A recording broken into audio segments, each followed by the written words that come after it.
So this is nice and dry and ready to go. Now I am using the DIY mandala tools and I'm starting with a number 15. So basically you just want to start with one of your bigger tools and start to fill in with the larger dots in all the different colors. So some of the colors won't work in certain areas. So obviously the pinks and yellows won't work up here. So just choose your colors to work nicely against the background. So here, say the yellow will look nice against the lavender and to the teal and lavender. And you want to put some dots at the top of each stem. And then just randomly fill in down at the base as well. And now we're going to be doing 3 layers of dots here all together. So these are the large ones. And then we're going to be doing some medium dots and some small dots. So leave some space for those. So wipe your tools in between your colors. So here I'm now going to the orange color. And see how nice that looks. I'm just going to speed it up here. So just randomly space them out and leaving some room for a medium-sized dot and a small dot. And you can just carry on filling in here, and I'll come back and show you how I've made out. So you can see here how I've filled in with the large size dots and leaving some gaps in between. And now I'm going down to number 11 in the DIY and start filling in some of the spaces in between with a medium-sized dot. And one of the things you want to do is keep the tops of these stems kind of open, because we're going to do some walking the dots and bring some of the little tiny dots up. So like here, for instance, instead of putting dots around that, we're going to be doing walking the dots there.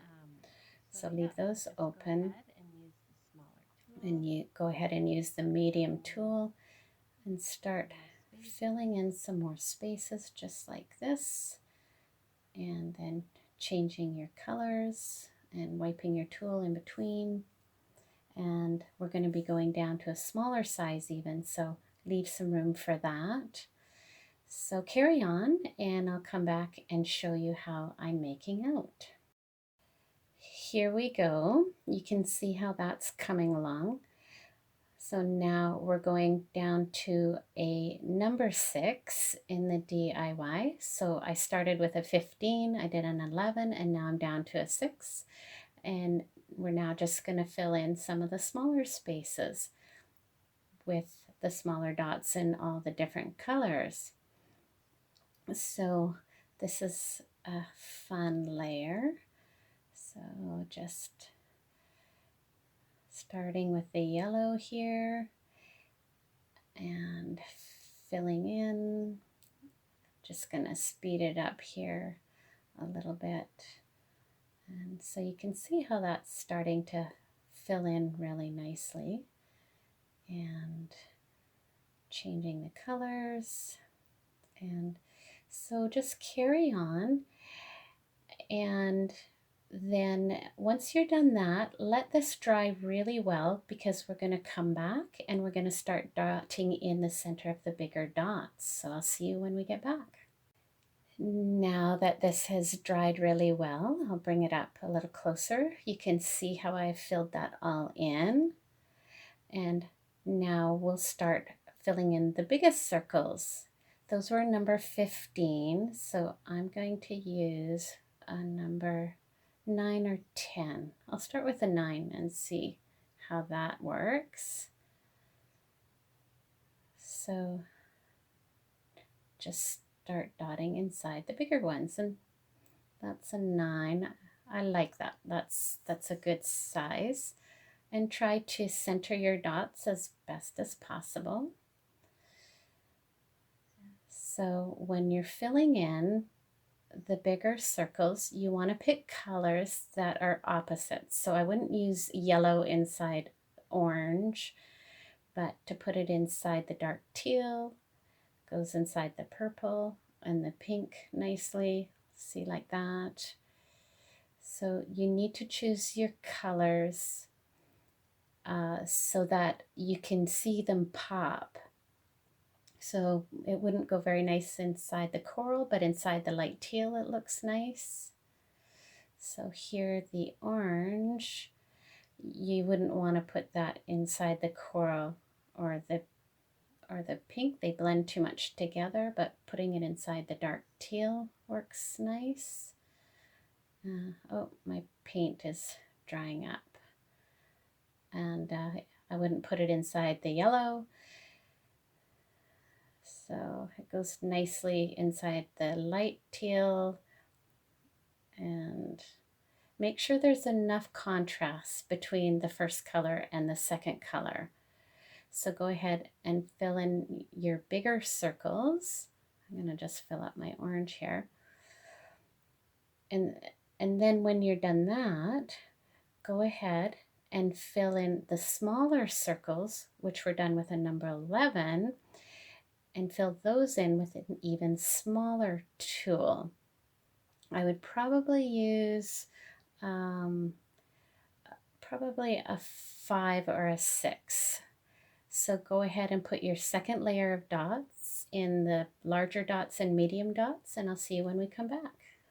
All right, so we're moving along nicely. You can see here where I have filled in the large dots and the medium dots with a second layer of dots. Now what we're going to do is do one more layer and even finer dots. And I'm going down to number 4. And of course you want to make sure this is really dry before you do this next layer. So you're going to put a third color inside the larger dots with this tool. And you can fill in some of these spaces if you like with some smaller dots. So that's pretty straightforward. So what I want to show you here now is the walking the dots on the top of these flowers here.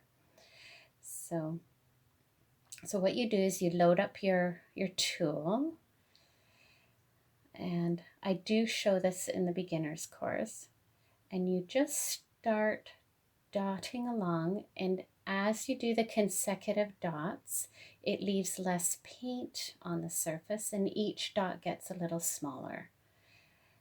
And that's called walking the dots. So you can see how that works there.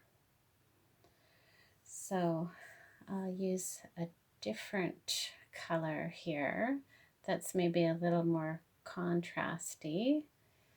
Let's use the light teal.